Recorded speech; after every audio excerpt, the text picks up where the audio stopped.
Hi guys, I'd like to talk today about libertarian property rights, first principles on property, and where property comes from in an anarcho-capitalist or let's say just anarcho-libertarian social order, right? This video has been inspired by a question that was posted by somebody in a libertarian forum on Reddit. The question was something like this. You wash up on a desert island and you discover that it's not in fact deserted. There's one other person already living there, and that this person claims to have mixed his labor with the land in the Lockean fashion and therefore owns the island. And the questioner on Reddit asks whether it would be morally acceptable for this so-called owner to impose certain terms upon the newcomers staying on the island, namely that he should work there under the original inhabitants' directions and sort of be his employee, his slave, his indentured servant, whatever you want to call it.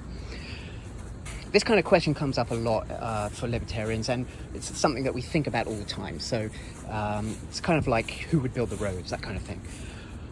So to start with, let's imagine a slightly more ordinary situation, okay? So imagine a boy is walking down a country lane, and he happens upon a field that's obviously cultivated. It's a field full of watermelons. And he takes a liking to these watermelons and decides to pick one and stick it in his bag. But as he does so, he is spotted by the farmer, and the farmer comes along and grabs him and says, "Oi, that's my watermelon, you can't have it." And the boy objects. He says something like, "Well, I'm in public. It's the watermelon's in public. It's there. I picked it. Finders keepers. It's in my bag now. Possession is 9/10 of the law. I've got it. You don't." And so he objects. So you have a dispute, okay? Well, at this moment, you happen to be walking down the same country path, and the farmer hails you and asks you to mediate. And the farmer says to you that if you rule in favor of the boy, that he, the farmer, will let the boy go, okay? Now you, in this scenario, you really represent an indifferent, impartial third party who is endowed with normal, typical human faculties of reason and normal human moral compass, okay? Normal human moral intuition, right? So the farmer explains to you that many years ago, he homesteaded this previously unowned piece of land. And over the years, he's cultivated it into a field. Let's say there's a little farmhouse, and the rest of the land is from corner to corner, is just one big field full of watermelons, which he takes to the market and trades. Now, I think that you, and indeed any reasonable person, would argue and would side with the farmer, okay? And you would probably rule that the boy ought to just return the watermelon and go on his way, okay? Pretty straightforward. Similarly, if the boy just did what that guy on TikTok did and just walked into someone's house and started rummaging through their fridge or something, you would regard that as unacceptable behavior, and you would side with the original inhabitants of the house, okay?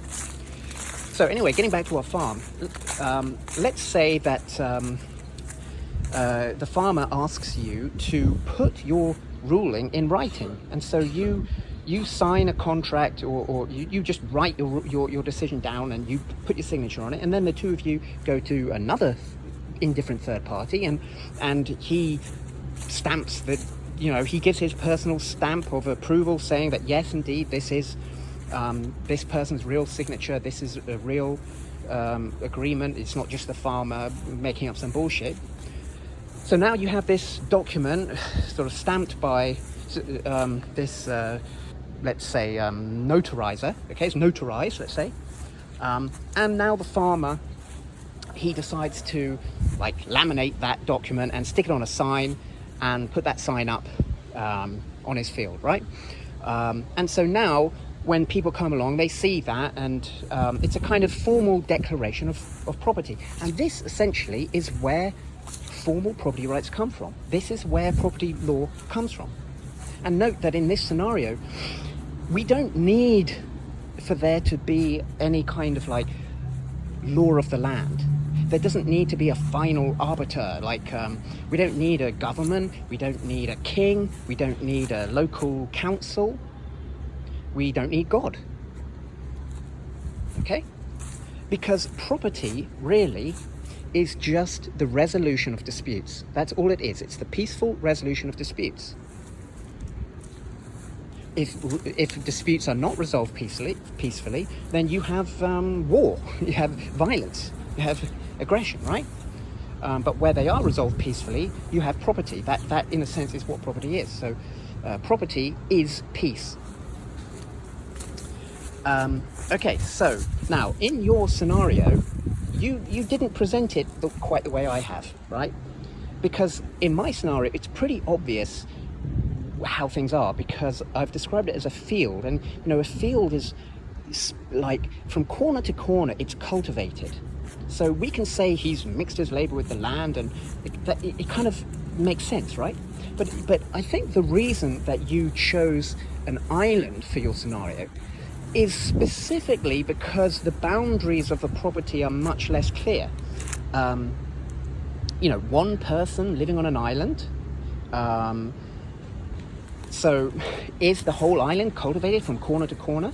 I mean, I think if you washed up on an island and it was the whole island, literally every square inch of that island, no beaches or anything, just rocky coast, and then from corner to corner, as it were, it's just fields, cultivated fields full of watermelons and cabbages and whatnot. I think if you wash up on such an island, you would realize immediately that this was private property, and if the owner came along and said, hey, if you want to stay here, you have to work, you would probably be pretty grateful and happy to do so.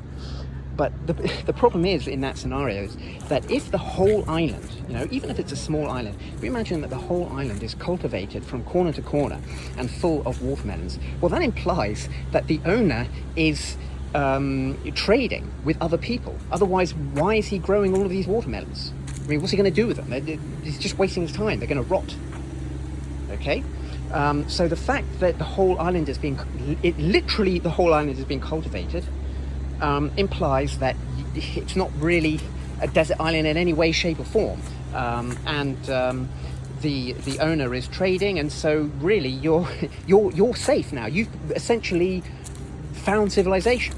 You don't need to stay there. You know, the farmer's going to be like, oh, you washed up, you know, he's going to give you a glass of water, and then he's going to call the fucking Coast Guard, isn't he? Okay? If you really are like the last two people alive on Earth after a nuclear catastrophe or something, then, you know, he's not going to be cultivating that island from corner to corner. It's not going to be one flattened farm in the middle of the sea. Okay? What you are really imagining is just an island with, you know, some jungle, some beaches, maybe some clearings, and a person living there who's maybe built a shelter and has maybe cultivated some part of it. It's probably, he basically probably just has a little shelter with a little garden, and he's, you know, growing a few things in that little garden. And if he wants meat, maybe he just goes into the forest and shoots some birds or something. Okay, this is realistic. Okay, and you know, realistic is very important. We can't have meaningful, constructive conversations about political philosophy unless we stay grounded in reality. Okay, so this is the reality. Now, if you wash up on this island, and after rummaging around and, you know, maybe you've built a little shelter in the woods or something, then some man comes along and says, hey, I was here first, therefore I own this whole island and you are trespassing. Well, I think you would consider that rather unreasonable. I think any impartial, indifferent third party would consider that unreasonable. On the other hand, if you were to go to his shelter that he's built on that island, and you were to go to his little garden that he's cultivated, and you were to take his watermelons that he's grown or whatever, or trample on his stuff or raid his hut or burn it down or anything, I think any reasonable third party would say that that was unacceptable behavior. Okay, so I think the issue comes down to a very common fallacy, which is the fallacy of equivocation.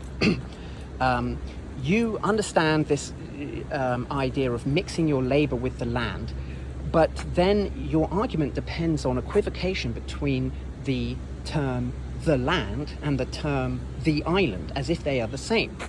Okay? But if we go back to my original scenario of the farm and the boy stealing a watermelon, well, while on the one hand, I think any reasonable person would agree that the farm, the original farmer has sort of a moral, has the moral high ground over the boy. It does not follow that the farmer owns the entire planet Earth, right? He's mixed his labor with the land. That land is part of planet Earth, but it doesn't mean that he owns all of planet Earth. It just means he owns the part of planet Earth that he has actually mixed his labor with, namely the field that he has cultivated, the hut that he has built. Okay, so on the island, yeah, again, if he's got a hut and he's got a little garden, then don't go along and like burn his hut down. That's not cool. But that doesn't mean that he's right to stop you from going into the woods and building your own hut and cultivating your own garden. Okay, so I think I've pretty much covered it. If you can understand this, I think you can really understand why people subscribe to this idea of anarcho-capitalism, because as I said, property and property is peace. Okay, peace manifest in reality is property, and property fundamentally isn't about kings and governments and councils. Property is just about contracts between people,